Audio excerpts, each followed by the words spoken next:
I'm glad to have you here. Follow my story until the end and comment the city you're watching from. What I'm about to tell you changed everything I thought I knew about my own son. At my son's investor party, he threw my late husband's music box into an ice bucket in front of 100 strangers. My 7-year-old granddaughter stood there watching her grandfather's final gift treated like garbage. I said nothing. I just walked over, reached into that freezing water, and took it back. 3 days later, a watchmaker opened that music box and went pale. What my husband had hidden inside would either save my granddaughter or destroy my family forever. The elevator to my son's penthouse felt like riding up to a different world. All glass and steel and money, so much money you could almost smell it in the air conditioning. I stood there holding a music box wrapped in paper that suddenly felt as worthless as I probably looked. I'm Lucy Sullivan, 68 years old, retired pediatric nurse widow. The navy jacket I wore was the one Henry bought me for our 40th anniversary. It had felt elegant at our quiet dinner in North Beach. Here, surrounded by San Francisco's venture capital elite, it felt threadbare. The doors opened to reveal my son's world. Evan spotted me immediately. 42 years old custom suit that probably cost more than my monthly rent, and a smile that didn't reach his eyes. That smile used to be genuine. I remembered when my son smiled with his whole face back when he was building birdhouses for the Children's Hospital charity auction. "Mom," his voice carried across the marble floor. "What's that?" I held up the package. "Your father's music box, for Stella." Something tightened in his jaw. The same jaw that used to tremble when he was 7 and trying not to cry over a skinned knee.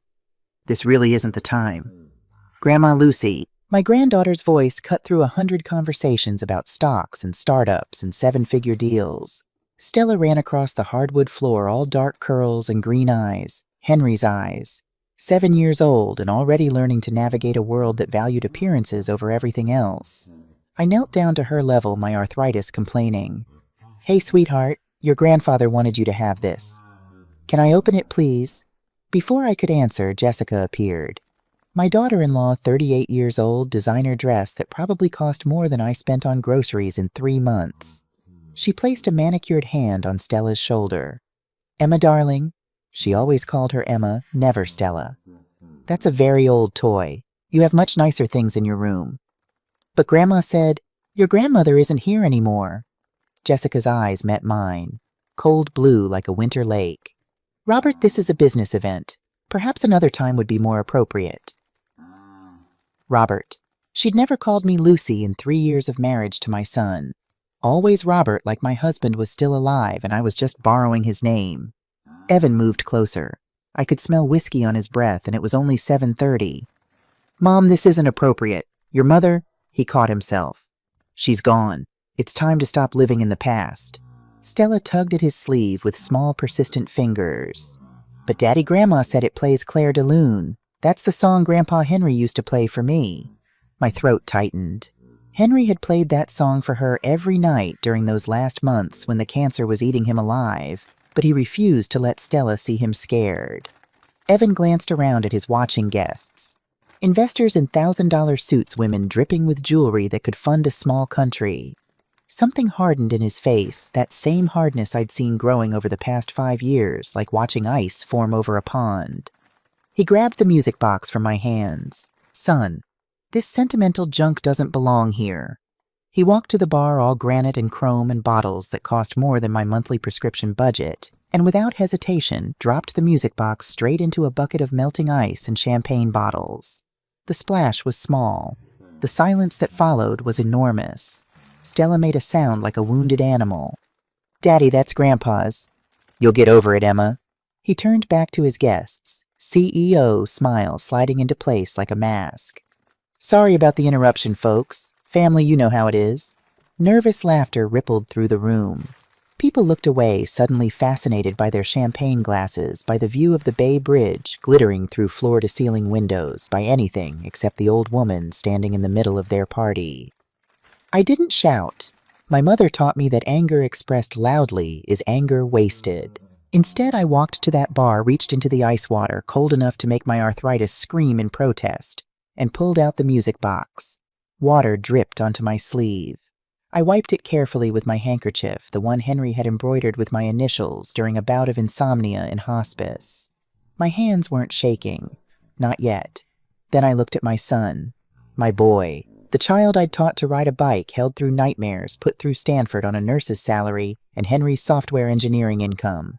Somewhere along the way, I'd lost him to this world of profit margins and investor returns. Your father left Stella more than you know, Evan. My voice came out quiet but steady. You just threw away your daughter's inheritance. His eyes narrowed. What are you talking about? I didn't answer. Instead, I turned to Stella, who was crying into Jessica's dress, though Jessica's hand on her shoulder looked more like a restraint than comfort. Don't worry, sweetheart. Grandma's keeping the music box safe, just like Grandpa wanted. I walked out. The elevator doors closed on 100 staring faces, and my son's expression, something between confusion and contempt. The drive home through San Francisco's fog took 20 minutes, but felt like hours. The music box sat on the passenger seat, still damp with champagne, and my son's shame. My Richmond district apartment couldn't have been more different from Evan's penthouse. No city views, no designer furniture, just 2 bedrooms and a kitchen that hadn't been updated since the 90s. But it had been ours. Mine and Henry's. Every chip in the countertop told a story. I carried the box inside past photographs I couldn't bear to take down. Henry at our wedding, his hair dark and his smile bright with possibility. Henry holding baby Evan, both of them asleep in the rocking chair.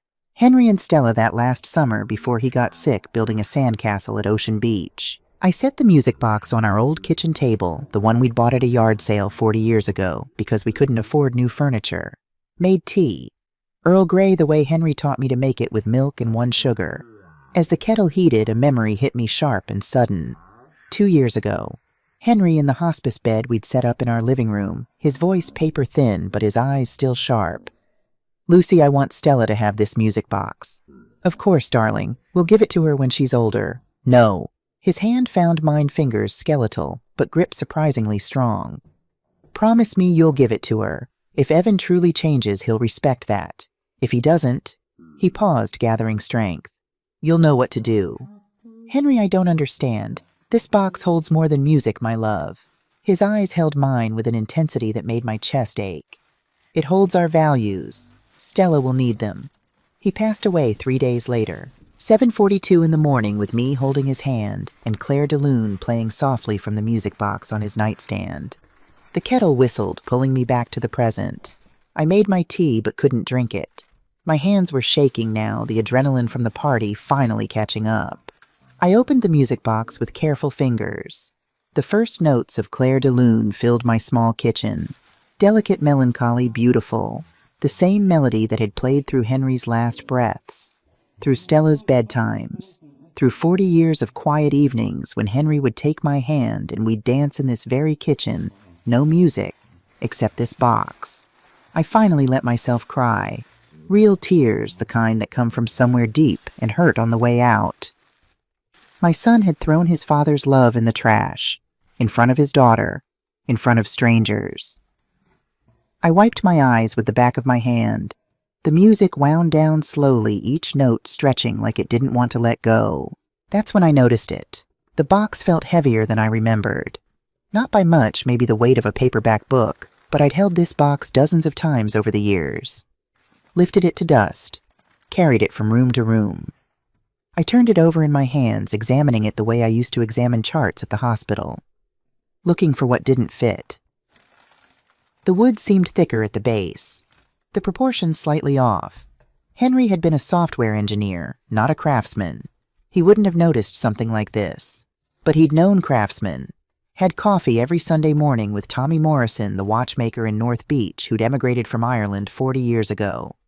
My late husband had spent his final year planning something. Between doctor's appointments and treatments that left him gray and shaking, he'd been meticulous. His will, his wishes, his provisions for Stella's education fund. I ran my fingers along the base of the box, feeling for seams, for anything that shouldn't be there.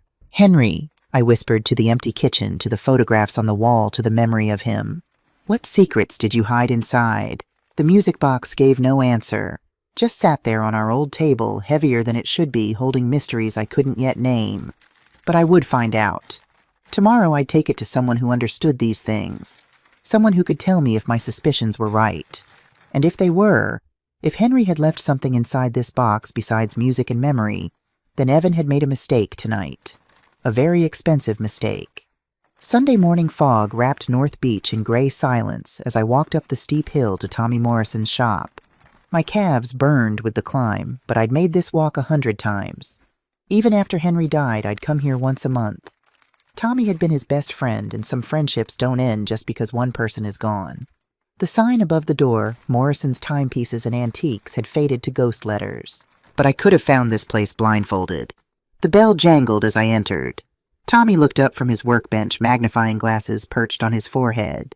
72 years old, with hands steadier than mine had ever been, and a memory for mechanical movements that bordered on supernatural. "Lucy," he set down his tools, tiny screwdrivers and tweezers that looked like they belonged in a dollhouse. "You look like you've seen a ghost." I placed Henry's music box on his workbench between a Victorian clock and a collection of gears so small they looked like they'd been made for fairies. "Evan threw this in the trash last night, at his investor party. Stella watched him do it." Tommy's jaw tightened. He'd met Evan twice and told me both times that my son had the soul of a collections agency, coming from Tommy, who loved everyone that was harsh. He pulled down his magnifying glasses and switched on his LED work light. For several minutes, Tommy examined the box in silence, turning it over, running his fingers along the edges, occasionally making small, thoughtful sounds that meant he was seeing something I'd missed. Finally, he reached for his precision tools. "This is Swiss," he said quietly. 1958, maybe 60. The movement is Patek Philippe. You can tell by the balance wheel design. He adjusted his glasses, peering closer. These were handmade, each one unique. Henry said he bought it at an estate sale in Noe Valley. He got a hell of a deal then. This thing is worth at least $5,000, just for the mechanism. $5,000. Evan had thrown $5,000 into the trash like garbage. But that's not what matters. Tommy's voice changed, took on that tone he used when he'd found something extraordinary. "This base plate is too thick. Standard music boxes have a 1mm base. This one is 3mm. He inserted a thin tool into what looked like a decorative groove along the bottom edge. There was a soft click. The base swung open like a trap door. My heart stopped. Inside was a compartment lined with dark blue velvet, and nestled in that velvet were 4 thick documents in clear plastic sleeves perfectly preserved. Tommy carefully removed the first one and held it under his light. "Stock certificates," he breathed. I leaned closer, my hands gripping the edge of the workbench. The certificate had ornate borders and raised seals, the kind they don't make anymore. But it was the words that made my blood run cold. The date, March 15th, 2008. Henry's signature at the bottom, bold and clear. Below it, a witness signature, Patricia Williams, Esquire. Each certificate represented $50,000. 4 certificates, $200,000 total. Henry invested in Evan's company. Tommy's voice was barely audible. "Did you know—" I shook my head, unable to speak. Henry had never mentioned this. Not once in the 6 years before he'd passed away. Not during those long nights when we'd talked about everything. Our regrets, our hopes, what we wanted for Stella. $200,000 was our entire retirement fund. Everything we'd saved in 40 years of marriage. Tommy was already on his phone, typing rapidly with his thumbs. "Apex Capital Tech Ventures. Here it is." He went quiet, his eyes scanning. Then his face went white. "Lucy, sit down." "What sit down?" I sat on the stool he kept for customers, my legs suddenly unreliable. Apex Capital was acquired by Tech Venture Group in October 2016. His fingers flew across his calculator app. The sale price was $180 million. He stopped, double-checked his math. 15% of that is... He looked up at me with something between horror and amazement. $27 million. The room tilted. I grabbed the workbench. "Hey, how much? $27 million. Henry invested your retirement money into Evan's dream and..." He paused, the weight of it settling over both of us. "Evan just threw away the proof of Stella's inheritance." There was more in the compartment. Tommy pulled out a folded piece of yellowed paper, unfolding it with the same care he'd use on a centuries-old manuscript. Henry's handwriting covered one side. The letters slightly shaky, he must have written this near the end. Tommy handed it to me without a word. I read it 3 times, each word, cutting deeper. "My dearest Stella, These shares are registered in trust for Stella Rose Sullivan. They belong to you, sweetheart, not to your father. In March 2008, when Evan needed help most, I invested our retirement savings, $200,000, using money from 40 years of your grandmother's nursing work and my engineering career. I didn't tell your father it was me. I wanted him to succeed on his own merit, to build something with integrity. I didn't tell your grandmother either. She would have said no. She was right to want to say no. It was a risk, and we weren't young anymore. I went behind her back, and I'm not proud of that. But I believed in our son. I registered these shares in your name because even then, sweetheart, I saw something changing in your father. The boy who once built birdhouses for sick children was becoming a man who only valued profit. If your father treasures this music box when your grandmother tries to give it to you, it means he's learned what truly matters. Family, legacy, love. If he's thrown it away, well then he values money more than memory. And you'll need this inheritance to build a life he can't control. Your grandmother Lucy is the strongest woman I've ever known. She raised a son, worked night shifts to put him through college, held my hand through cancer, and never once complained. Trust her. She'll protect you when I can't. All my love forever, Grandpa Henry. I read it a 4th time, then a 5th. My vision blurred with tears. I didn't try to stop. Your wife, Tommy said softly, was brilliant. My husband, I corrected automatically. Right, sorry, Henry. He was brilliant. Evan has no idea. My voice sounded hollow, like it was coming from someone else. He threw away $27 million because he was embarrassed by a music box. He threw away his daughter's entire future because the box wasn't expensive enough for his penthouse. Tommy carefully placed everything back into the hidden compartment and closed it. The music box looked innocent again. Just a beautiful antique with a secret that could destroy an empire. "What are you going to do?" he asked. I picked up the box, feeling the weight of Henry's love and planning in my hands. Feeling the weight of $200,000 in 2008, becoming $27 million in 2024. Feeling the weight of a choice: let Evan continue down this path or fight for my granddaughter. Evan had made his choice when he'd thrown this into the trash. He'd chosen his image over his daughter, his greed over his father's memory.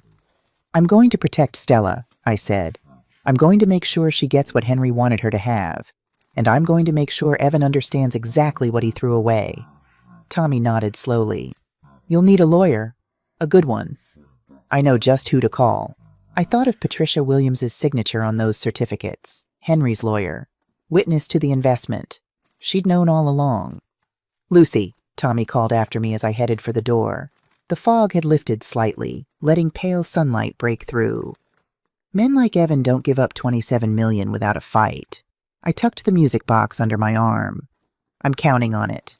Monday morning, I stood outside Patricia Williams' office building in the financial district, clutching the music box like it might disappear if I loosened my grip. The elevator ride to the 14th floor gave me too much time to think. What if Patricia couldn't help? What if the stock certificates weren't valid after all these years? What if Evan had already found some legal loophole to steal Stella's inheritance? The glass doors opened into a reception area that smelled like leather and expensive coffee. The receptionist, a young woman with perfect makeup and a smile that looked painted on, directed me to Patricia's corner office. Patricia Williams stood as I entered. Early 50s, silver-streaked hair pulled back in a no-nonsense bun, and eyes that looked like they'd seen every dirty trick in the book and invented a few of their own. Tommy had recommended her 3 years ago when Henry's health started declining. "Best elder law attorney in the city," he'd said. "Smart, tough, and she actually gives a damn." "Lucy," she shook my hand with a grip that could crack walnuts. "Tommy called yesterday and gave me the basics. Let's see what we're dealing with." I set the music box on her mahogany desk. She opened it carefully, listened to the first few notes of Claire de Lune, then triggered the hidden compartment with practiced ease. Tommy must have told her how it worked. Patricia spread the 4 stock certificates across her desk like playing cards, then pulled a legal pad toward her and started writing notes in rapid shorthand. For 10 minutes, the only sounds were her pen scratching and the distant hum of traffic 14 floors below. Finally, she looked up. "This is worse than I thought, and better. I'm not sure I like either of those options. The certificates are legitimate." She tapped one with her pen. "Henry purchased 15% of Apex Capital in March 2008, registered as in trust for Stella Rose Sullivan. That means Stella is the legal beneficiary, not Evan." She pulled a file from her desk drawer. I handled Henry's estate planning. Let me check something. She flipped through pages, her finger tracing lines of legal text. Then she stopped and a slow smile crossed her face. It wasn't a pleasant smile. Section 7, paragraph 3, the character clause. She read aloud. If any heir demonstrates serious disrespect for family legacy or the memory of the deceased, the executor, that's you, Lucy, may contest their inheritance rights and seek reallocation to protect minor beneficiaries. The music box, I breathed. Exactly. Henry knew Evan might turn out like this, so he built in a legal tripwire. You have grounds to challenge Evan's actions, protect Stella's inheritance, and potentially recover the $27 million with interest and penalties. Patricia leaned back in her chair. This is a winnable case. Difficult, expensive, and messy, but winnable. For the first time in 2 days, I felt something like hope stirring in my chest. What do we do next? Patricia's expression shifted from satisfaction to concern. We need to be very, very careful. I did some additional research after Tommy's call. She pulled out another document. Evan's company, his new venture after the Apex sale, is in serious trouble. He owes creditors approximately $15 million. There are rumors of an SEC investigation. His business model looks suspiciously like a pyramid scheme dressed up in tech industry buzzwords. He's broke worse. He's desperate. And desperate men don't think clearly. She pulled out her phone.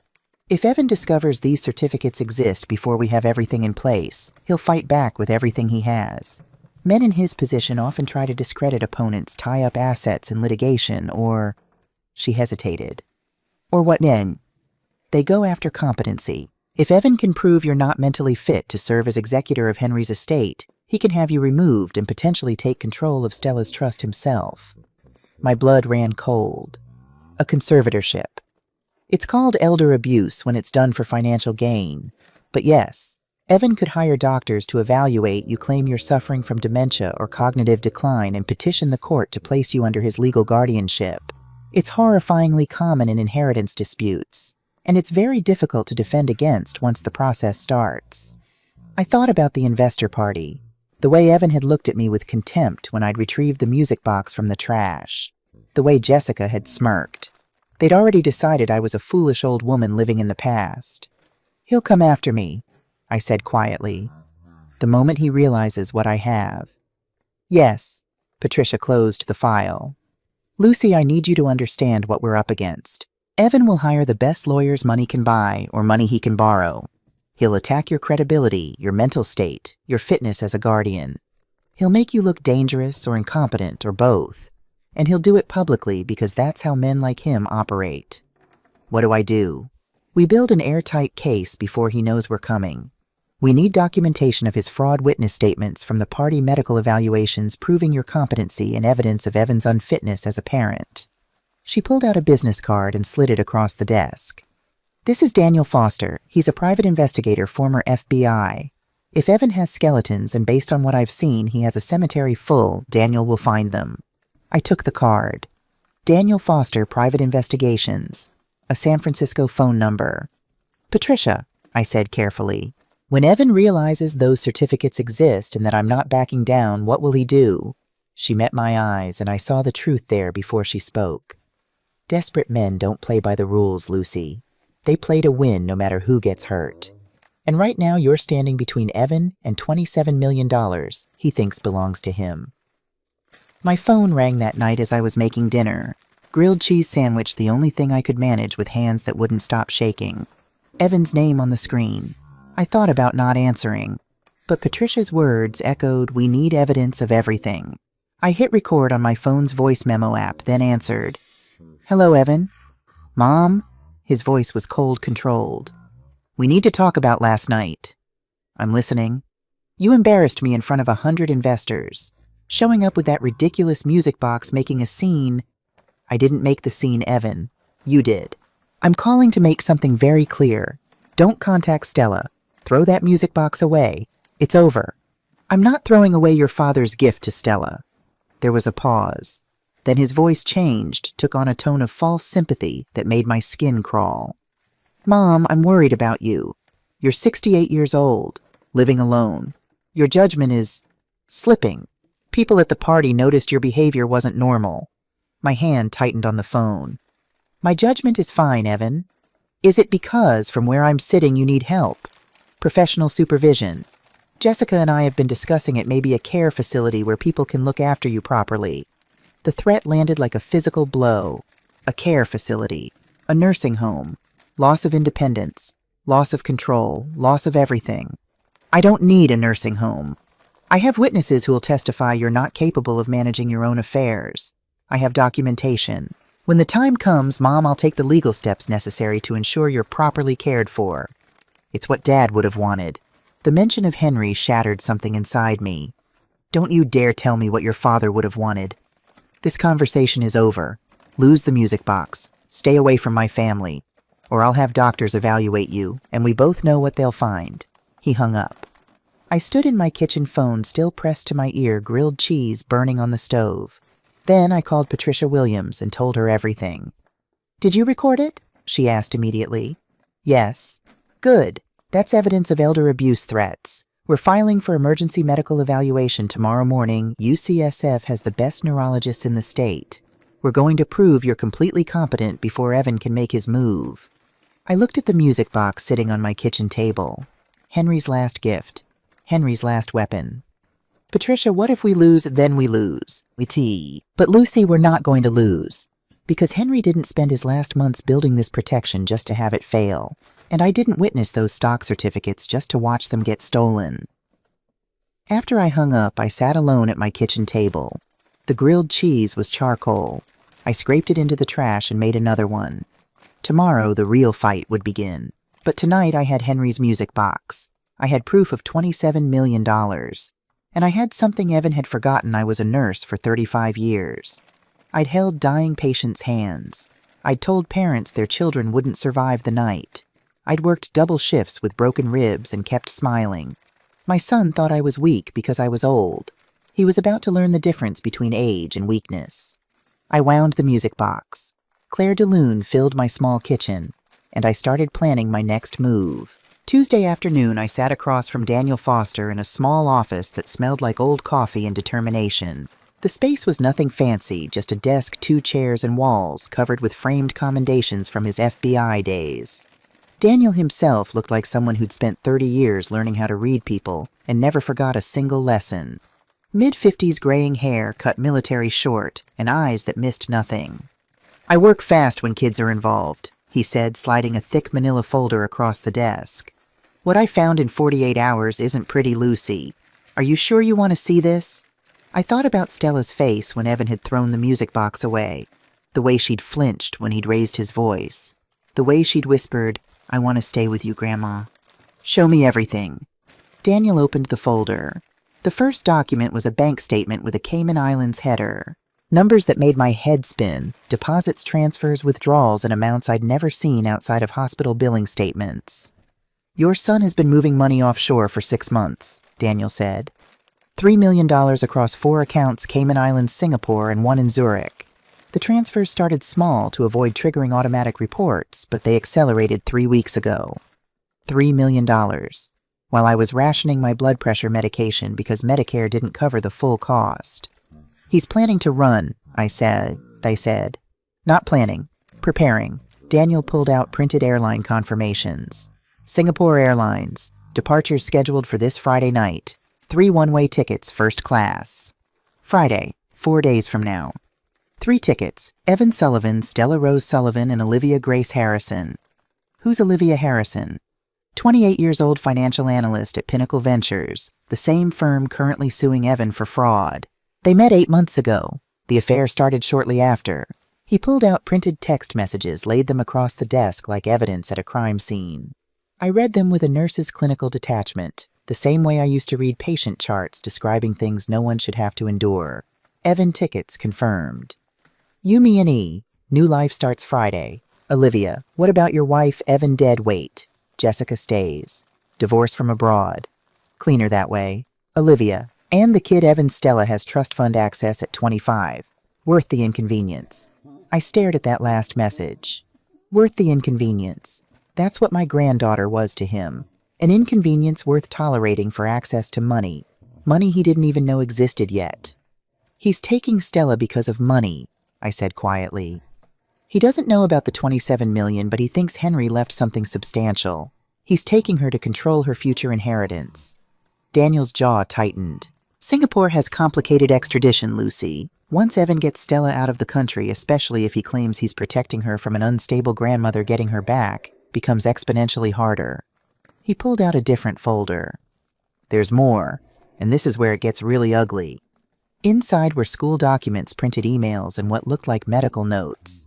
Stella's school counselor, Ms. Jennifer Roberts, has been keeping notes for 2 years. With Patricia's legal justification, I obtained copies through child welfare protocols. I read the first entry dated 18 months ago. Stella Sullivan, age 6, exhibits persistent anxiety when discussing her father. She describes feeling like she can't do anything right and expresses fear of disappointing him. Recommend monitoring. Another entry from 6 months ago, Stella arrived upset today. Her father criticized her straight A's because they weren't good enough for Stanford. She's 7 years old. She asked if there was extra credit to make him proud. Concerning pattern emerging. A third entry from 3 months ago. Stella flinched during fire drill. When asked if loud noises scared her, she said, "Only when Daddy's voice gets loud." Requested parent conference. Father declined. Grandmother attended and expressed deep concern. I couldn't breathe. These notes read like a catalog of suffering I'd been too blind to see. Stella had been hurting for years, and I thought Evan was just being demanding. I'd called it high standards. Tough love. God forgive me. There's video, Daniel said quietly. He opened his laptop. Security footage from Evan's building lobby dated 3 weeks ago. Stella and Evan entering. Stella in her school uniform carrying a heavy backpack that looked too big for her small frame. The audio was clear. I got an A- on my math test. Stella's voice small and hopeful. Evan stopped walking. His expression hardened in a way that made my chest ache. An A-. Do you think that's acceptable? I'm sorry, Daddy. The teacher said it was really good. I don't care what your teacher said. Your teacher isn't trying to build a legacy. His voice was cold-controlled, worse than yelling. You embarrass me, Stella. Every time you settle for good enough, you embarrass this family. Stella's shoulders hunched inward like she was trying to make herself smaller. I'm sorry. I'll do better. Sorry doesn't fix mediocrity. Go to your room. I don't want to look at you right now. The video continued, Stella walking to the elevator alone, a small figure hunched and defeated. She pressed the button and waited perfectly still, like any movement might make things worse. When the doors opened, she stepped inside and stood facing the corner, head down. A 7-year-old child who'd learned that the safest place was where no one could see her face. Daniel stopped the video. I sat there, hands pressed flat against my thighs to stop them from shaking. That was my granddaughter, my Stella, being destroyed one criticism at a time by her own father. That's emotional abuse, Daniel said gently. Clear pattern, documented evidence, multiple witnesses, and there's one more thing. He pulled out a printed email. From Henry to Patricia Williams, dated March 2022, 4 months before he died. I read it with tears streaming down my face. Patricia, I'm worried about Stella. Evan is too harsh with her. She's only 7 and already terrified of failure. She flinches when he raises his voice. She cries herself to sleep after he criticizes her. I've tried talking to him. He says I'm being soft, that the world is competitive and Stella needs to learn early. I need to know Stella will be protected if something happens to me. Can we adjust the trust parameters? Build in protections. Henry. Patricia's response. Henry, I'll draft the character clause we discussed. If Evan demonstrates serious disrespect for family legacy or harmful behavior toward Stella, Lucy can intervene. The trust will protect Stella's inheritance and give legal grounds to ensure her well-being. Come by next week to review and sign. Patricia, your husband knew, Daniel said quietly. He knew what Evan was doing, and he built a legal escape hatch. The music box, the stock certificates, the character clause, everything designed to give you the tools to save Stella when the time came. The pieces fell into place with sickening clarity. Henry hadn't hidden the certificates to test Evan. He'd hidden them because he knew Evan would steal Stella's inheritance, abuse her emotionally, and take her somewhere I couldn't follow. The music box was a message: save her. I gave you everything you need. Every decision Henry made in those final months suddenly made sense. The meticulous planning, the careful legal language, the hidden compartment. Henry had been dying, but he'd used every moment to protect the granddaughter he wouldn't live to see grow up. "What do we do?" My voice cracked. "We have 4 days before Evan boards that plane." Daniel pulled out his phone. "Patricia's filing emergency petitions, but we need—" My phone rang. Evan's name on the screen. Daniel's hand shot out. "Don't answer? If he's calling out of the blue, he might know we're investigating. Anything you say can be used in court." But the phone kept ringing. I thought about Stella in that elevator, shoulders hunched facing the corner. I thought about Evan planning to take her to Singapore with a woman who saw her as an inconvenience. I thought about Henry building this protection because he knew I'd need it. I picked up the phone. "Hello, Evan." Daniel's fingers flew across his keyboard. A red recording light appeared on screen. He gestured for me to put the phone on speaker, and my son's voice filled the small office about to give us everything we needed to save my granddaughter. "Mom," Evan's voice came through the speaker, filling Daniel's small office. "I'm calling to make something very clear. Don't contact Stella. Throw that music box away. It's over." Daniel's fingers flew across his keyboard, ensuring every word was being recorded. Patricia had joined us via conference call, listening in silence. "I'm not throwing away your father's gift to Stella," I said, keeping my voice steady. "Of course not, because you're living in the past, clinging to a dead man who's been gone for 2 years. His voice shifted, took on that false sympathy I'd heard him use with investors. "You're 68 years old, Mom. Your judgment is slipping. Your behavior at the party wasn't normal. People noticed." I looked at Daniel. He mouthed, "Keep him talking." "My judgment is fine, Evan." "Really? Because from where I'm sitting, it looks like you need help. Professional supervision. A care facility where people can look after you properly." My hands clenched in my lap. "I don't need a nursing home.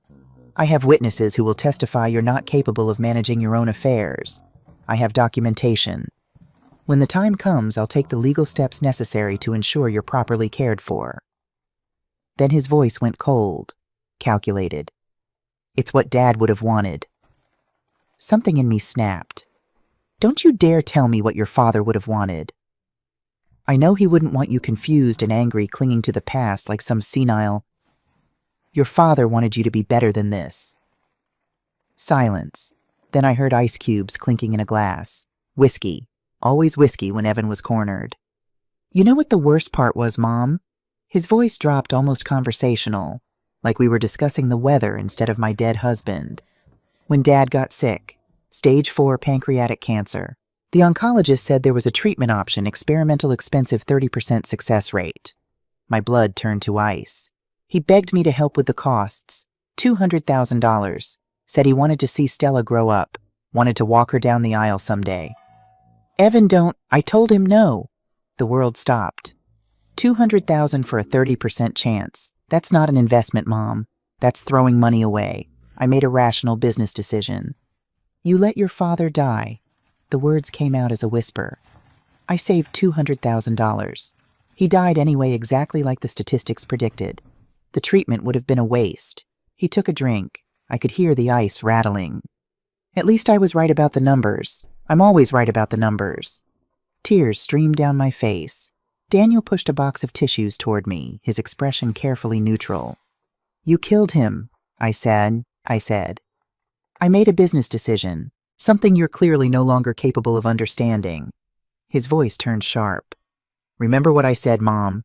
Stay away from Stella. Stay away from my family. I know how to remove obstacles when they become problematic." The line went dead. I sat there, phone still pressed to my ear, unable to move. Daniel stopped the recording. "We got it. All of it. The conservatorship threat, the admission about Henry's treatment, and that last statement, remove obstacles, that's a direct threat." Patricia's voice came through the speaker, tight with controlled anger. "That son of a bitch just handed us everything we need." Friday morning, I sat in a waiting room at UCSF Memory Center that smelled like antiseptic and anxiety. The walls were covered with calming beach photographs that didn't calm anyone. Patricia had arranged this evaluation within 24 hours of Evan's phone call. Dr. Sarah Bennett was apparently the most respected neurologist in San Francisco. Her assessments carried serious weight in court. A nurse called my name.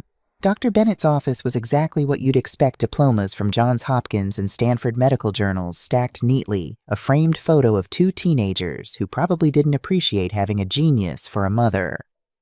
Dr. Bennett herself was in her late 40s with the kind of focused intensity that made you sit up straight.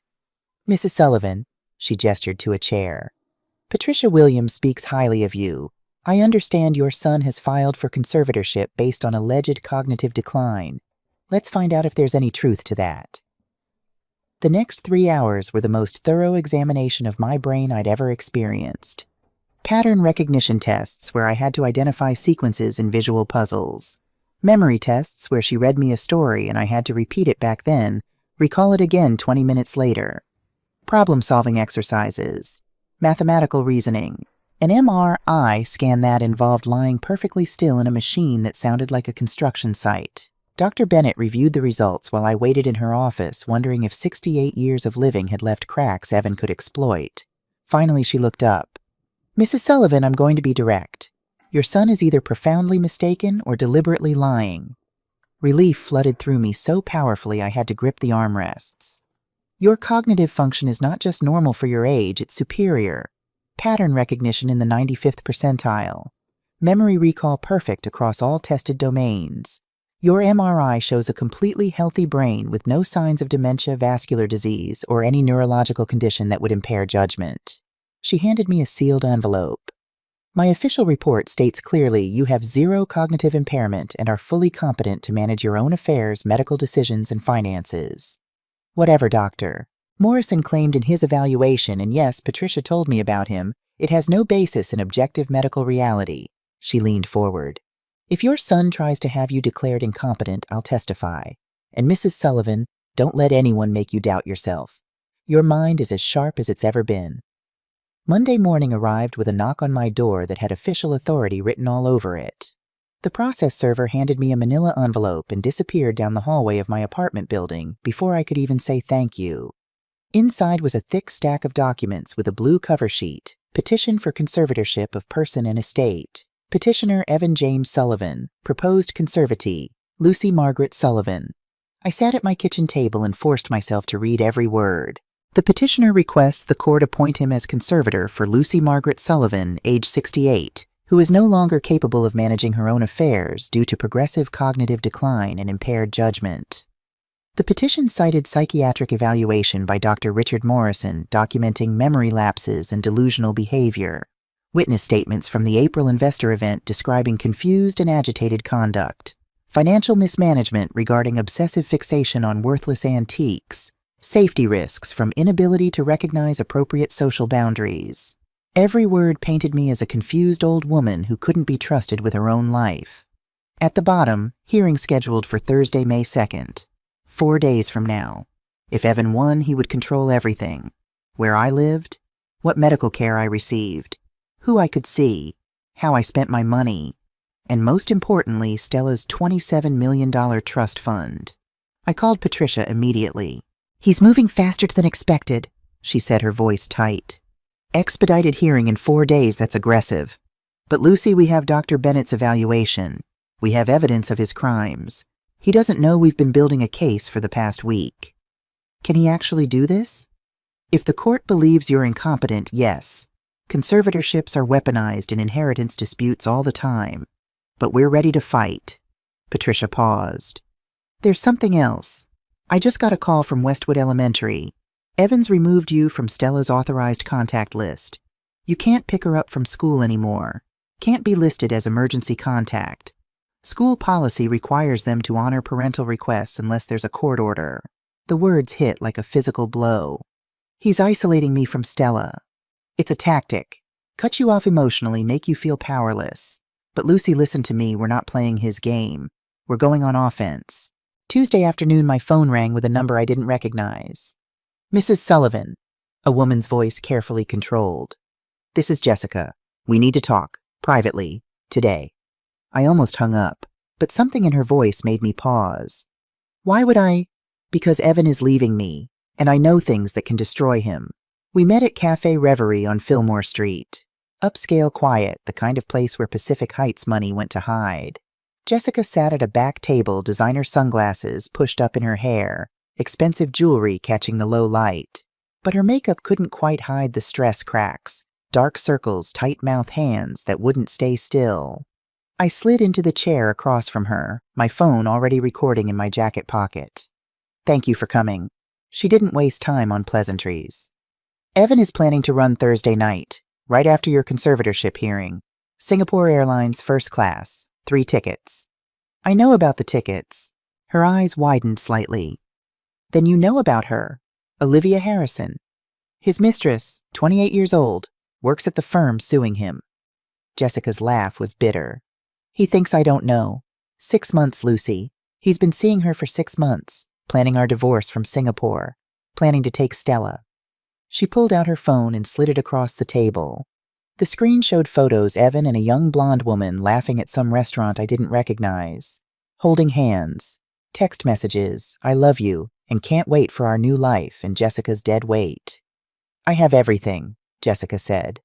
Photos, text messages, financial documents showing he's been moving money offshore for months, hotel receipts, flight confirmations, everything you need to destroy him in court. She leaned forward. "I'll testify against him. I'll give you all of it. But I want something in return." Here it was, the real reason for this meeting. What custody of Stella, and 50% of Henry's inheritance. The cafe seemed to go silent around us. "You want custody? Evan's unfit, you're trying to prove that. I can help. My testimony about his abuse, his affair, his plans to flee the country. He loses everything." She straightened her shoulders. "But Stella needs a parent, someone stable. I can provide that if I have the financial resources. $13 million for stability. The other half stays in trust for Stella. Education, future, whatever. I'm not being unreasonable, Lucy. I'm being practical. Everyone benefits except Evan." I studied her face carefully. "Tell me about Stella. How would you care for her?" Something flickered in Jessica's expression. Impatience, calculation. "Stella is resilient. She'll adjust. Children do." "That's not what I asked. Would you help with homework? Read bedtime stories? Take her to the park on weekends?" Jessica's mask cracked. "Lucy, let's be honest. I'm not a natural mother. I didn't sign up to raise Evan's daughter. But Stella's tough. She'll manage. We'd send her to boarding school. Switzerland has excellent institutions, best education money can buy." "Boarding school? She's 7 years old. She'd get a world-class education, make international connections, learn independence." Jessica's voice took on an edge of irritation. "It's better than anything Evan would provide, certainly better than emotional manipulation." She pulled out a USB drive and set it on the table. "Everything's on here, but I want a written agreement I get custody with $13 million for expenses. Stella gets the other $13 million in trust. Fair right. I picked up the USB drive feeling its weight. And if I don't agree, then I keep this evidence. Maybe I work out my own deal with Evan. Maybe I let you two destroy each other while I protect my interests." She stood adjusting her sunglasses. "You have until tomorrow morning. After that, my offer expires." She walked away without waiting for a response. I sat alone, the USB drive in my hand, evidence that could destroy Evan. From a woman who wanted to ship my 7-year-old granddaughter to another continent for $13 million. Thursday morning, I walked into courtroom 304 of San Francisco Superior Court, feeling like I was entering a battlefield. Wood-paneled walls, high ceilings, the judge's bench elevated like a throne, gallery seats filled with law students taking notes and a few reporters who'd gotten wind of a tech CEO versus elderly mother story. Patricia sat beside me at the respondent's table, files stacked precisely. Across the aisle, Evan sat with his attorney Mitchell Bradford, looking confident in an expensive suit that probably cost more than my monthly rent. Judge Maria Rodriguez entered a woman in her 50s with steel gray hair and eyes that missed nothing. "All rise." We stood. She settled into her chair, reviewing documents. "In the matter of Evan Sullivan petitioner versus Lucy Sullivan respondent, petition for conservatorship of person and estate. Mr. Bradford, you may proceed." Bradford stood smooth and polished. "Your Honor, this is a straightforward case. The respondent, Lucy Sullivan, is 68 years old and exhibiting clear signs of cognitive decline. She's made irrational decisions, demonstrated confusion in public settings, and poses a risk to herself and others. Her son, Evan Sullivan, seeks only to ensure his mother receives proper care and supervision. Judge Rodriguez looked at me, then at Bradford. Present your evidence. Bradford called Dr. Richard Morrison first. The psychiatrist took the stand, 61 years old, expensive suit, practiced demeanor. He'd done this before, many times. Based on my evaluation of observed behaviors and medical history, Morrison said smoothly, Mrs. Sullivan exhibits symptoms consistent with early-stage dementia. Memory lapses, impaired judgment, difficulty managing complex tasks. In my professional opinion, she requires supervised care. Patricia stood for cross-examination, moving with the precision of a surgeon. Dr. Morrison, how much were you paid for this evaluation? My consultation fee, which is $5,000. Patricia pulled out a document and handed it to the judge. Your Honor, I'd like to submit Exhibit A, a wire transfer receipt showing Dr. Morrison received $50,000 from Evan Sullivan 2 days before filing his report. 10 times his stated fee. The courtroom stirred. Morrison's face went red. Dr. Morrison, Patricia continued, her voice like ice. Is it true your medical license was revoked in Nevada in 2019 for providing fraudulent expert testimony in conservatorship cases? That matter was complicated. Yes or no, doctor? Morrison's jaw tightened. The Nevada board made an error in judgment. Patricia turned to the judge. Your Honor, I submit Nevada Medical Board disciplinary records. Dr. Morrison's license was permanently revoked for systematic fraud, providing false testimony in 3 separate cases where elderly individuals were placed under conservatorship against their will and their assets were subsequently drained by family members. She turned back to Morrison. You're essentially a hired gun who says whatever people pay you to say, aren't you? Objection? Bradford was on his feet. Overruled, Judge Rodriguez said quietly, making notes. Continue, Ms. Williams. No further questions for this witness. Next came Derek Hammond, Evans' business partner. He testified about my concerning behavior at the investor party. Patricia produced the email within minutes. Mr. Hammond, did Evan Sullivan promise you a 5% equity stake in his company in exchange for your testimony today? Derek's face went pale. That was a separate business arrangement. Answer the question. Did he promise you equity in exchange for testifying that Lucy Sullivan is incompetent? Silence stretched across the courtroom. Then quietly, yes. Judge Rodriguez's expression hardened. Mr. Bradford, I'm noting potential witness tampering. Continue. Then Evan took the stand. He projected sincerity and concern, a performance worthy of an Oscar. Your Honor, this is the hardest thing I've ever had to do. I love my mother, but I've watched her decline over the past year. Confused episodes, memory problems, irrational decisions. I'm terrified she'll hurt herself. I just want her safe. Patricia stood holding a thick folder. Mr. Sullivan, you claim your mother had a confused episode at a cafe on Chestnut Street, April 15th. Can you describe it? She couldn't remember her coffee order. Got agitated with staff. It was concerning. Patricia pulled out phone records. Your Honor, Mrs. Sullivan's phone location data shows she was nowhere near Chestnut Street that day. She was in North Beach, confirmed by security footage at Morrison's timepieces. This confused episode never happened. Evan's composure cracked slightly. I may have gotten the date wrong. You also claimed she had an agitated outburst at her bank, but bank security footage shows a calm, routine transaction. These incidents were fabricated, weren't they? I was concerned. I may have misremembered. Patricia's voice went cold.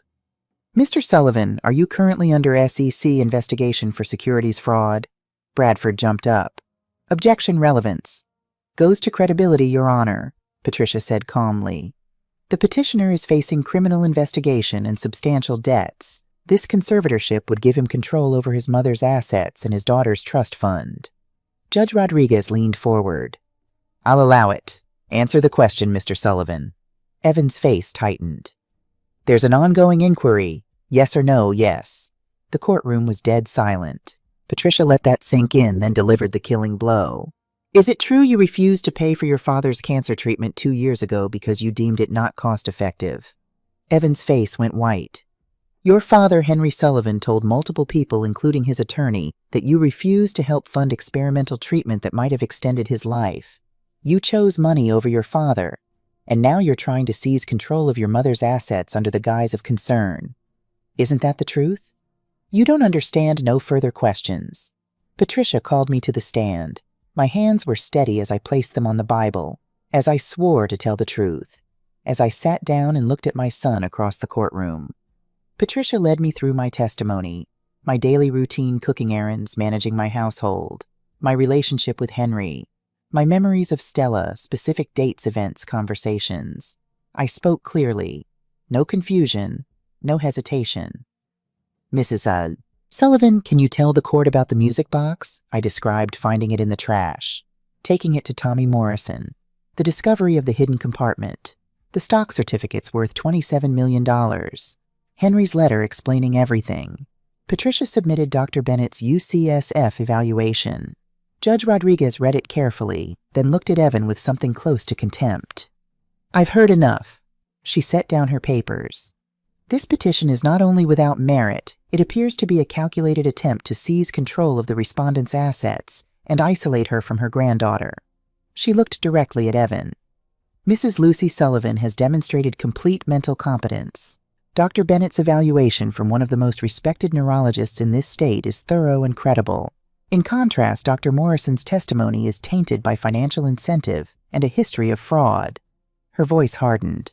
Furthermore, this court is deeply troubled by evidence of witness tampering, fabricated incidents, and what appears to be a pattern of financial crimes and elder abuse.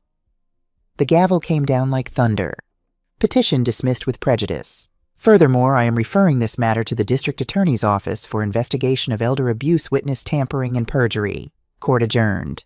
Outside the courthouse, sunlight felt too bright for the darkness we'd just exposed. Patricia was on her phone coordinating next steps. I stood on the steps trying to process the victory that felt incomplete. Daniel appeared at my elbow, his expression grim. Lucy, we have a problem. What? Evan changed his flight. Not Friday night. Tonight, Thursday, 11 p.m., Singapore Airlines. 3 passengers, Evan Sullivan, Olivia Harrison, and Stella Rose Sullivan.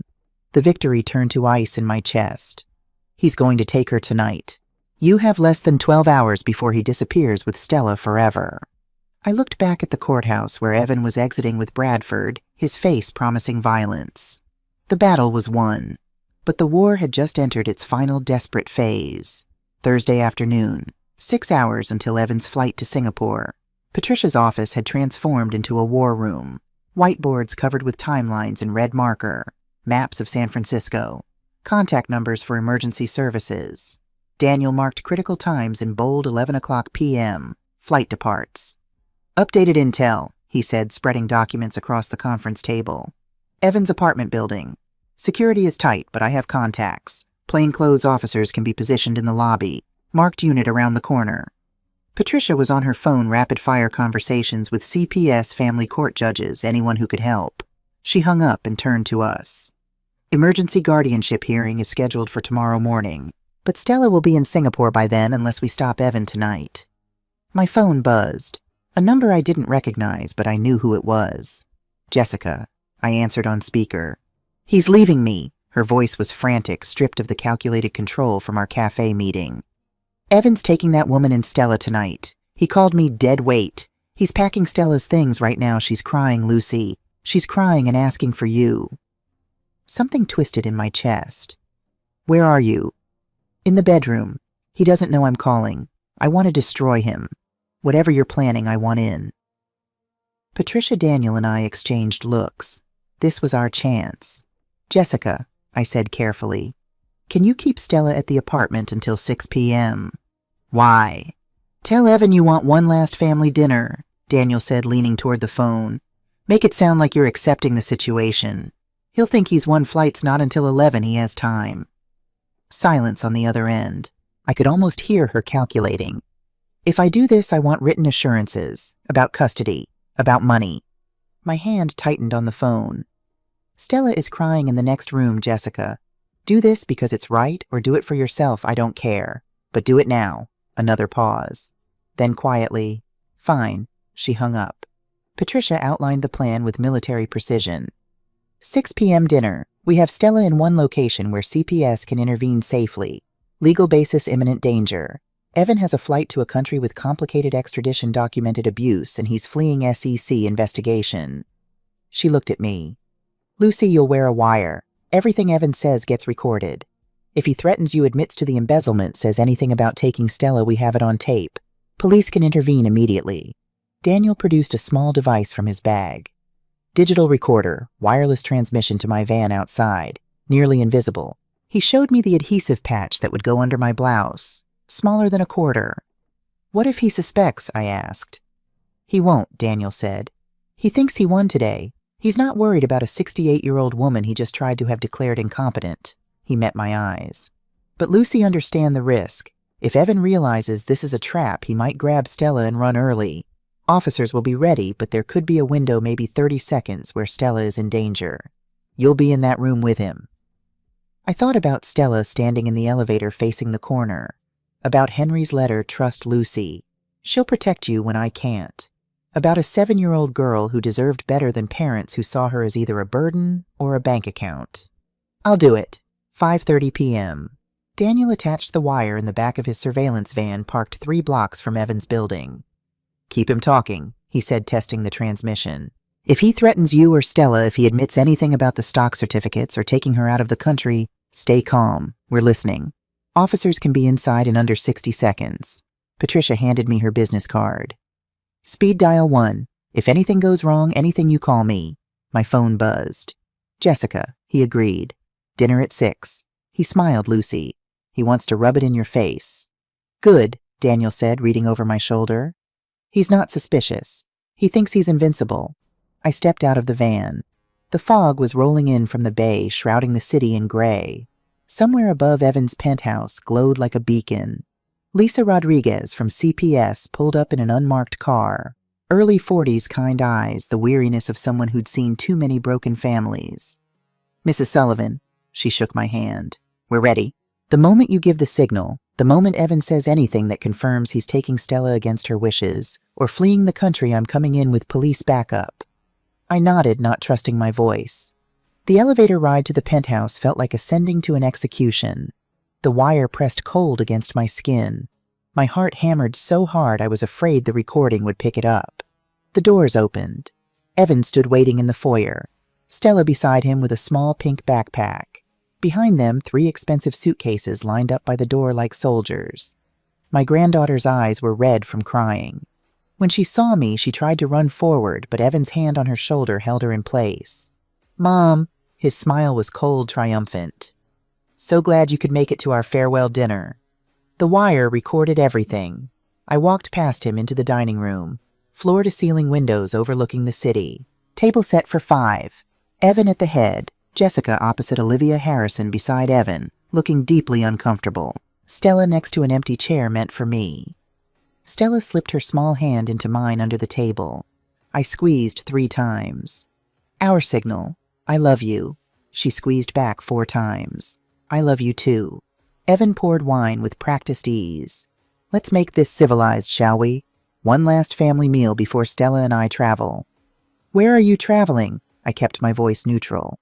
Singapore. Business opportunity. Stella will love it. International school's new experiences. He reached over and ruffled Stella's hair. She flinched. He didn't notice. Jessica sat rigid, her role as dutiful wife wearing thin. Olivia checked her phone every 30 seconds, clearly wishing she was anywhere else. I let the conversation drift through appetizers, small talk about nothing. Evan performing graciousness while the clock ticked toward his escape. Then I set down my fork. Evan, I need to tell you something. About your father. About the music box you threw away. His jaw tightened. That worthless piece of junk? I reached into my purse slowly, deliberately, and pulled out copies of the stock certificates. 4 sheets of paper that would change everything. I spread them on the table one by one. The room went silent. It had a secret compartment, I said quietly. Inside were stock certificates, 15% of Apex Capital. Your father invested $200,000 in March 2008 when no bank would touch you. Jessica's fork clattered to her plate. Olivia stared at the documents. Evan's face had gone white. I continued, my voice steady.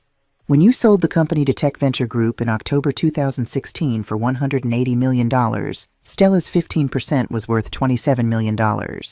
I pointed to the registration line on each certificate. In trust for Stella Rose Sullivan, your father's signature, witnessed by his attorney, Patricia Williams. Evan's hands gripped the edge of the table. That money funded my company. You never disclosed those shares in the acquisition, I said. You signed papers claiming 100% ownership, but you only owned 85%. The other 15% belonged to Stella. I looked him in the eye. You stole $27 million from your own daughter. The explosion was immediate. It's my money.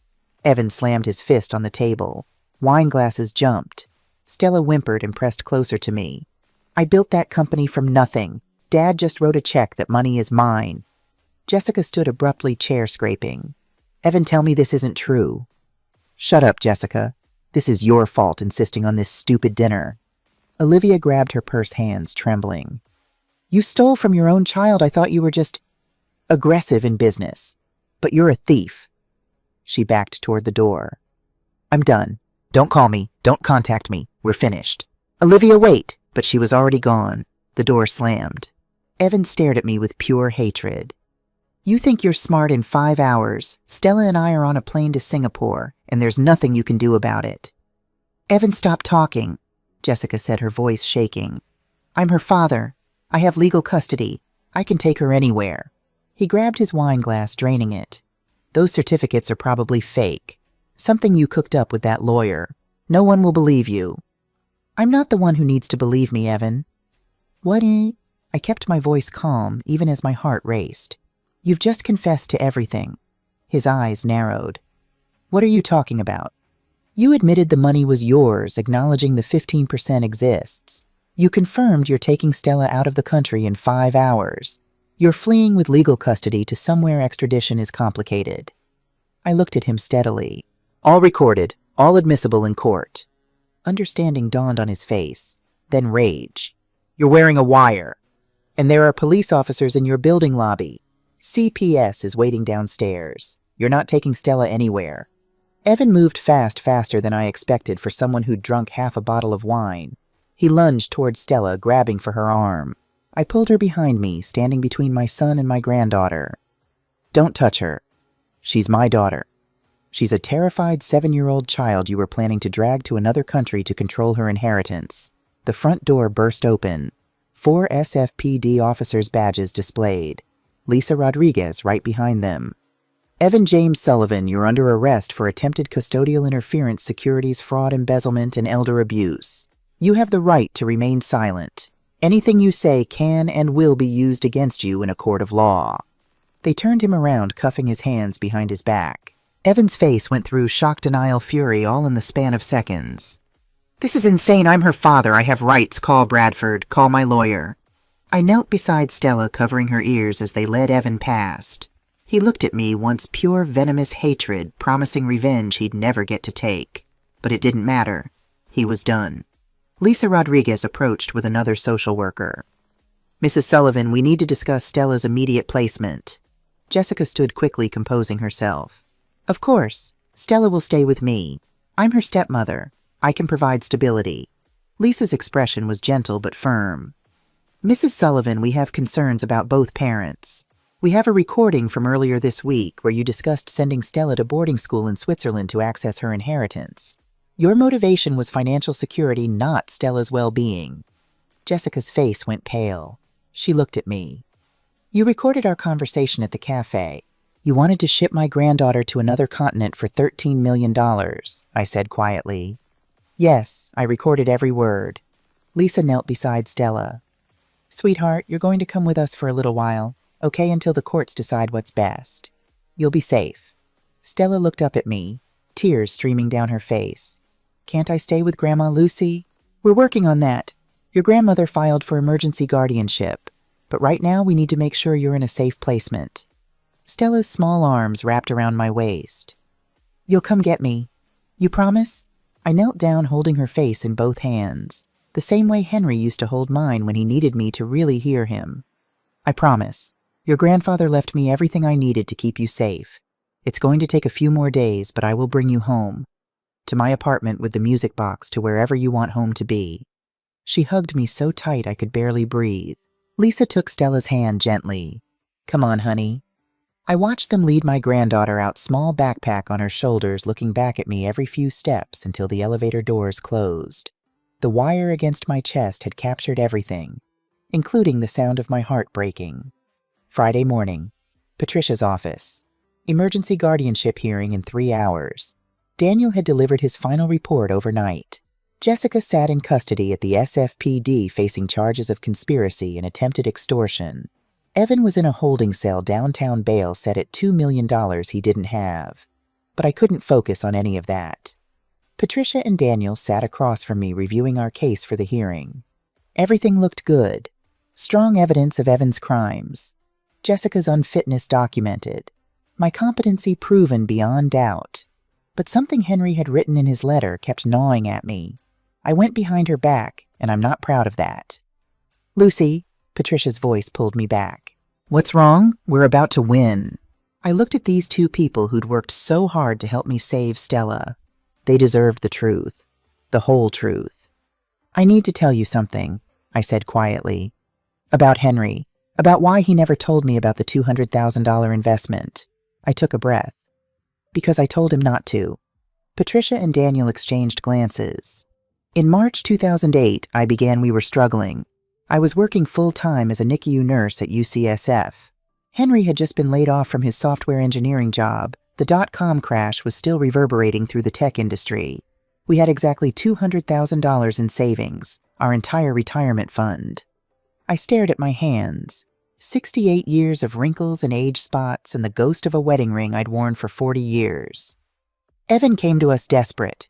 His startup Apex Capital couldn't get funding. Every bank had turned him down.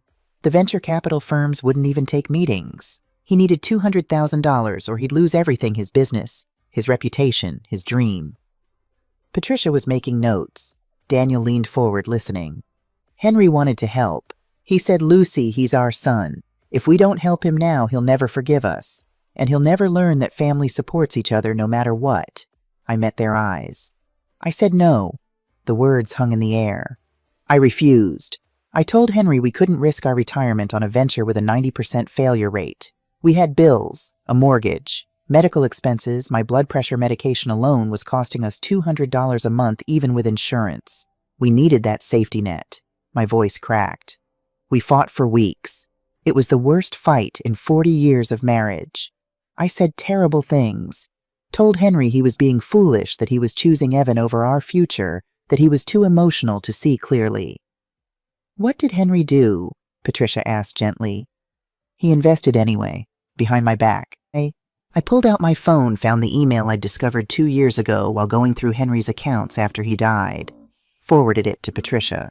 "He took the $200,000 from our joint account, registered it in Stella's name so I couldn't reverse it. Then he told me what he'd done." Patricia read the email aloud. From Henry Sullivan to Patricia Williams, Esquire. Date March 20th, 2008. Subject: investment documentation. Patricia, please register the Apex Capital shares in my granddaughter's name. Stella Rose Sullivan, DOB. March 15th, 2008. Yes, I know she's only 5 days old. That's the point. Lucy is furious with me. We haven't spoken in a week. She's right to be angry. I went behind her back, risked our retirement, made a unilateral decision about money that belonged to both of us. But I believe in our son. And if this investment succeeds, Lucy and I will be fine. If it fails, at least I tried. More importantly, I'm registering this in Stella's name because I'm already seeing something in Evan that worries me. He talks about maximizing value and optimizing returns the way other people talk about breathing. He hasn't held his newborn daughter yet, says he'll bond with her when she's old enough to be interesting. Lucy says I'm being paranoid. Maybe I am, but I'd rather protect Stella now just in case. If something happens to me, Lucy needs to be able to access these shares to protect our granddaughter. Make sure the trust documents are ironclad. Henry, I didn't speak to him for a month, I said quietly. I slept in the guest room, ate my meals separately. I felt betrayed. He'd risked our future without my consent, made a decision that affected both of us. I wiped my eyes with the back of my hand. But Henry, he just waited. Every morning he'd leave a cup of tea outside the guest room door. Earl Grey with milk and 1 sugar, exactly how I liked it. And a note. I pulled up photos on my phone. I'd saved them all. 30 notes, 1 for each day I'd refused to speak to him. Day 1, I love you. I'm sorry. I'd understand if you never forgive me. Day 7, Evan's company got its first client today. He called me so excited. Reminded me of when he was 8 and won the science fair. Day 15, I saw Dr. Patterson today. Blood pressure's up. He says stress isn't good for me. I told him the most stressful thing is sleeping without you. Day 23. Stella smiled today. Not gas, a real smile. Jessica sent a photo. She has your eyes, Lucy. Our granddaughter has your beautiful eyes. Day 30. I was wrong to go behind your back, but I wasn't wrong to believe in family. Please come back to bed. I miss you. Day 30, I said, my voice breaking. I walked into our bedroom and found Henry sitting on the edge of the bed crying. I hadn't seen him cry since his mother's funeral. I closed my eyes, remembering. I'm sorry, Lucy, he whispered. You were right. I should have listened to you. I sat beside him. 40 years of marriage in the space between us. Did we lose it all? I asked. No, Apex just got venture funding. They're going to make it, I think, but that's not the point. He looked at me with red-rimmed eyes. I broke your trust, and I don't know how to fix it. I took his hand. You fix it by never doing it again. By including me in every decision from now on. By remembering that we're a team. I will. I promise. He kept that promise for the next 16 years until the day he died. When Apex succeeded, I told Patricia and Daniel, when the company grew and became profitable, I thought Henry would tell Evan about the investment. But he never did. Because he saw what Evan was becoming, Patricia said. Yes. The boy who built birdhouses for charity was gone. In his place was a man who valued profit over people, who saw his own daughter as a future asset, who talked about maximizing ROI at his father's hospital bedside. I looked at the music box on Patricia's desk. Henry kept the secret, registered the shares in Stella's name so they couldn't be touched, built this protection into his will, the character clause, the trust provisions, all of it. And he never told you, Daniel said. Not even when he was dying. He tried. That conversation in hospice, this box holds more than music. He was trying to tell me, but he was so weak and the morphine made him confused. I thought he was being sentimental about an old music box. I stood, walked to the window. San Francisco stretched out below, fog burning off in the morning sun. The $200,000 that destroyed my marriage for a month became the $27 million that will save my granddaughter. Henry knew all along. He knew Evan would fail the character test. He knew I'd need these tools. I turned back to them. And he trusted me to finish what he started, even though I'd been so angry at him for starting it. Patricia came to stand beside me. Henry was playing the long game. He turned his son's betrayal into his granddaughter's salvation, Daniel added. I was furious at him for hiding the investment, I said. But he wasn't hiding it from me, he was hiding it for me. So when the time came, I'd have the weapon I needed. I touched the music box. Every piece was intentional. Hiding the certificates so Evan couldn't find them. Registering in Stella's name so they couldn't be transferred. Writing that letter explaining everything. The character clause in his will. Leaving the music box specifically for me to give to Stella. My voice dropped to a whisper. Henry didn't live to see this battle, but he won it anyway. Friday afternoon. Family court. Judge Catherine Thompson presiding. This was it. The final battle. Patricia had assembled our case with surgical precision. Medical evaluations. Financial documents. Witness testimonies. Video evidence of Evan's abuse. Recordings of Jessica's cold calculation. On the other side, Jessica's attorney James Bradley trying to salvage something from the wreckage. Judge Thompson entered 60-years-old kind eyes that had seen every dirty trick families could play on each other. In the matter of guardianship for Stella Rose Sullivan, age 7, I've reviewed all submitted materials. She looked over her reading glasses at the assembled attorneys. This is an unusual case. She turned to me. Mrs. Sullivan, you're 68 years old. You live on a fixed income in a 2-bedroom apartment. You're asking this court to grant you full custody of a 7-year-old child. Tell me why. I stood. Patricia had told me I didn't have to, but I wanted to look the judge in the eye. Your Honor, I'm not trying to replace Stella's parents. but I won't let her be hurt again. I gestured to the evidence folders. My son Evan embezzled $27 million from his daughter's trust. He emotionally abused her for years. He planned to flee the country with her to control her inheritance. He's currently in custody facing multiple felonies. I turned to Jessica. My daughter-in-law proposed sending Stella to boarding school in Switzerland so she could collect $13 million. She admitted she's not a natural mother and didn't sign up to raise Evan's daughter. She saw my granddaughter as a financial transaction. My voice softened. I'm 68, Your Honor. I can't give Stella another 50 years, but I can give her a childhood where she's loved, where mistakes are okay, where she doesn't have to be perfect to deserve affection. Judge Thompson made notes. The court has reviewed testimony from Stella's teacher, her school counselor, and Dr. Catherine Warren, the child psychologist who interviewed her 5 times this week. All recommend placement with you. She pressed a button and a screen descended from the ceiling. I'm going to show you something, Mrs. Sullivan. The court had Dr. Warren record her final session with Stella yesterday. I want you to watch. The video showed Stella in a child-friendly interview room. Toys and books scattered around, but she sat in a small chair, hands folded in her lap. Dr. Warren's voice gentle. Stella, can you tell me about your Grandma Lucy? Stella's face brightened. Grandma Lucy keeps her promises, just like Grandpa Henry did.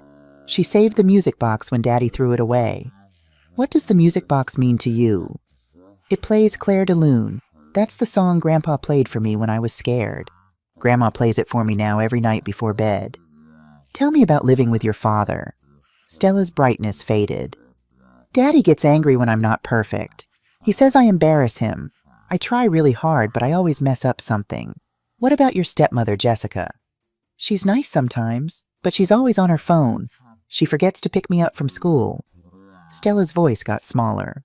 One time I waited for 2 hours. The teacher had to call Grandma Lucy. Where do you want to live, Stella? The little girl looked directly at the camera. With Grandma Lucy, in her apartment. It's small, but it's safe. Grandma doesn't yell when I make mistakes. She says it's okay to not be perfect.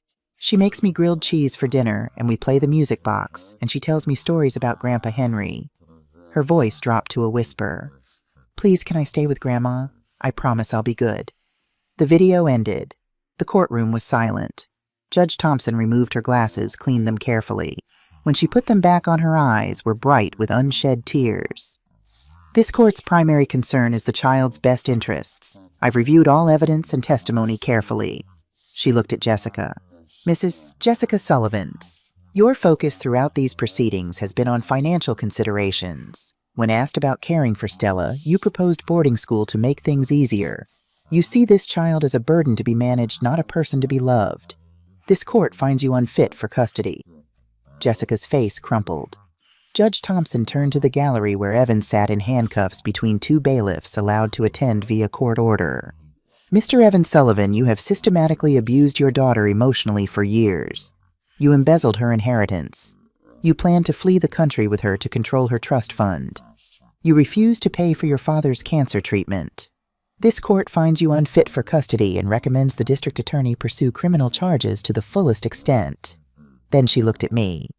Mrs. Lucy Margaret Sullivan, you have demonstrated unwavering love for your granddaughter. You have the support of educators, medical professionals, and most importantly, Stella's trust. Your late husband built an extraordinary protection into his estate planning, and you have honored his wishes with integrity and courage. She raised her gavel. Custody granted. Full legal and physical custody to Lucy Margaret Sullivan, effective immediately. The gavel came down. Jessica Sullivan supervised visitation 2 hours per week, pending completion of parenting classes and financial counseling. Evan Sullivan, no visitation pending resolution of criminal charges. Another strike of the gavel. This arrangement serves Stella's best interests. Court adjourned. Outside the courthouse, sunlight broke through the fog like a promise. Lisa Rodriguez brought Stella out from the CPS office across the street. My granddaughter saw me and ran down the courthouse steps. I knelt down, catching her as she threw herself into my arms. Grandma, the lady said I get to go home with you forever. I held her face in both hands, looking into those green eyes. Henry's eyes. Yes, sweetheart. Forever. To my apartment with the music box, with your own room and all the grilled cheese sandwiches you can eat. Every night I get to stay every night. Every single night. I promise. She hugged me so tight I could barely breathe. I looked up to see Patricia wiping her eyes, Daniel giving me a thumbs up, Tommy Morrison standing at the edge of the crowd grinning. Lisa handed me a folder. Temporary custody order. Full hearing in 30 days to make it permanent, but it's a formality. Judge Thompson made her position very clear. I stood keeping Stella's hand in mine. What about Jessica? She accepted the terms. 2-hour supervised visits starting next month. She's enrolled in parenting classes. Lisa's expression softened. People can change, Mrs. Sullivan. Not always, but sometimes. We'll see. And Evan, district attorney filed formal charges this morning. Embezzlement, securities, fraud, elder abuse, attempted custodial interference. He's looking at 5 to 7 years. 5 to 7 years. By the time he got out, Stella would be a teenager, old enough to make her own decisions about whether she wanted a relationship with her father. Can I see him? Stella asked quietly. Everyone looked at her. Daddy, can I say goodbye? My heart broke and mended simultaneously. 7 years old, and she still had compassion for the man who'd hurt her. Someday, sweetheart, I said gently, when you're ready, when he's ready, but not today. She nodded, satisfied. We took the bus home. Stella said she liked the bus better than taxis because you could see more of the city. She sat pressed against the window, watching San Francisco roll past. I sat beside her, our hands linked. Grandma Lucy, yes, sweetheart. Is Grandpa Henry happy that I'm with you? I thought about Henry in hospice making me promise to protect Stella, hiding stock certificates in a music box because he knew that his son would fail the test of character. I think he's very happy. Good. She leaned her head against my shoulder. I miss him. Me too, baby. Me too. My apartment had never looked better.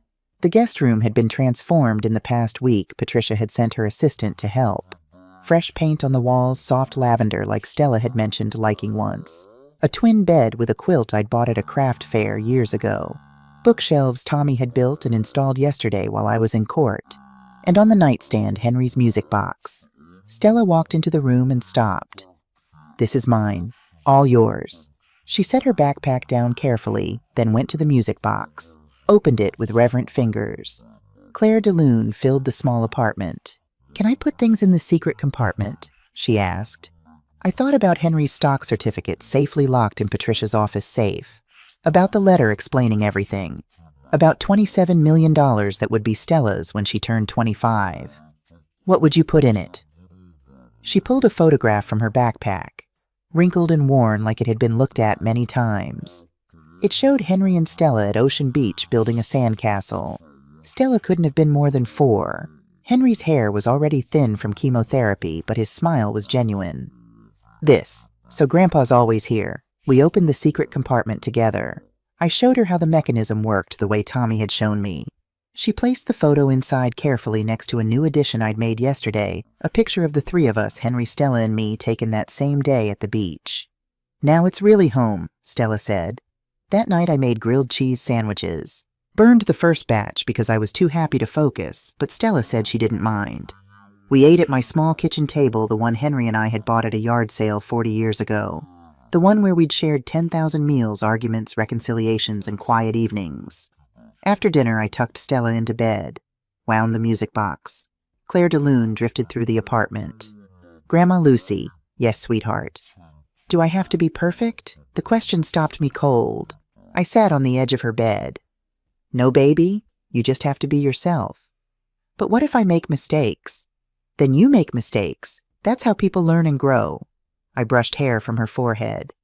I make mistakes all the time. Just this morning I burned your breakfast. She giggled. That was pretty bad. Exactly. But we survived, didn't we? I took her hand. Stella, the only thing I expect is that you try your best, not be the best, but try and be kind. Nothing you do will ever make me stop loving you. Nothing. Nothing. Nothing. Not bad grades, not burned toast, not forgotten homework. Nothing. She pulled me into a hug. When I grow up, will I be like Daddy? I thought about Evan choosing money over love, about Henry who'd spent his life caring for others, about the choices we all make. You'll be like your grandfather, I said. Strong, wise, and full of love. But Stella, you get to choose who you become. Every single day you make choices about what kind of person you want to be. She looked down at Henry's watch on her wrist. I'd given it to her that afternoon, the one he'd left with Tommy for her. Grandpa chose to be kind, right? Yes. He chose love every single time, even when it was hard. Then that's what I want to choose too. After Stella fell asleep, I sat alone in my living room, Henry's picture watching from the wall. 3 months ago, I'd stood in Evan's penthouse watching my son throw a music box into the trash. I'd felt old, powerless, irrelevant. Tonight, I was a 68-year-old woman who'd taken on Silicon Valley lawyers, exposed embezzlement, survived a conservatorship attack, and brought her granddaughter home. I wasn't powerless. I'd never been powerless. I just needed to remember what Henry had spent 40 years teaching me, that love is the most powerful force in the world. That family means protecting each other even when it's hard. That legacy isn't about money, it's about values. The music box sat silent in Stella's room, holding past and future. Henry's gift and our new photographs side by side. Tomorrow we'd wake up and make breakfast. Probably burn the toast again. Walk to the park. Maybe visit Tommy's shop so Stella could learn about clockwork and precision and how small pieces work together to create something beautiful. One day at a time. That's all anyone can do.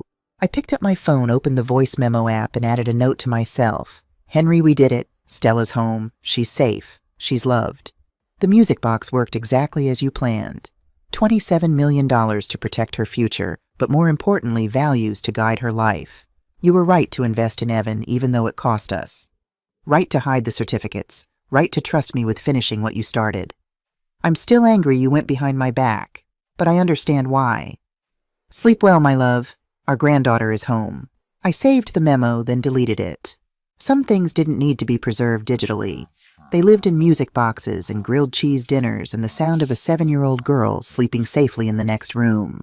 Morning sunlight painted my kitchen gold. Stella stood on her step stool at the stove, concentrating on scrambled eggs with the intensity only an 8-year-old could bring to cooking. Not too much stirring, I reminded gently. Let them set a little. Exactly like Grandpa taught you. Exactly. She'd grown 3 inches. Her anxiety had decreased. Dr. Warren said the nightmares were down to once a month instead of every night. She'd made friends at her new school, brought home paintings that covered my refrigerator, and learned that B's were perfectly acceptable grades. She plated the eggs only slightly overcooked, and we sat at our table. Our morning ritual. Breakfast together. No rushing. No criticism. Just time. Grandma, can we add new memories to the music box? She pulled a photograph from her pocket. The 2 of us at the zoo last weekend by the elephant exhibit. Both of us laughing at something ridiculous. This one. So the box has Grandpa's love and our new love together. We opened the music box carefully. Placed the photo in the hidden compartment beside the others. New memories layered with old. Healing built on a foundation of protection. Now it's really home, Stella said simply. Jessica's supervised visit. She'd completed her parenting classes, finished financial counseling, paid off her gambling debts. She showed up on time sober with a book about elephants she'd remembered Stella liking. They sat together in the common room at the Family Services Center reading. Jessica asked about Stella's spelling test, remembered the names of her friends.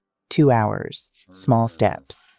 She's trying, Grandma, Stella said afterward, cautiously hopeful.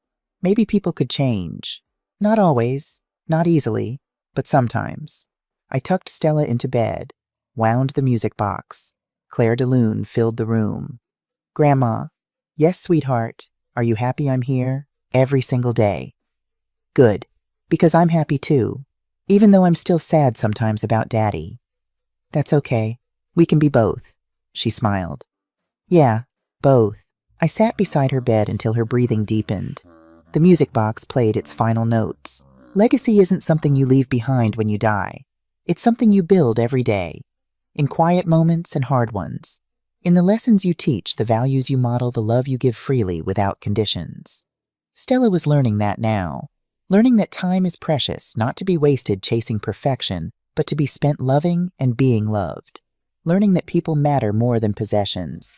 Learning that she got to choose every day what kind of person she wanted to become. And one day when she was ready, she'd pass those lessons on.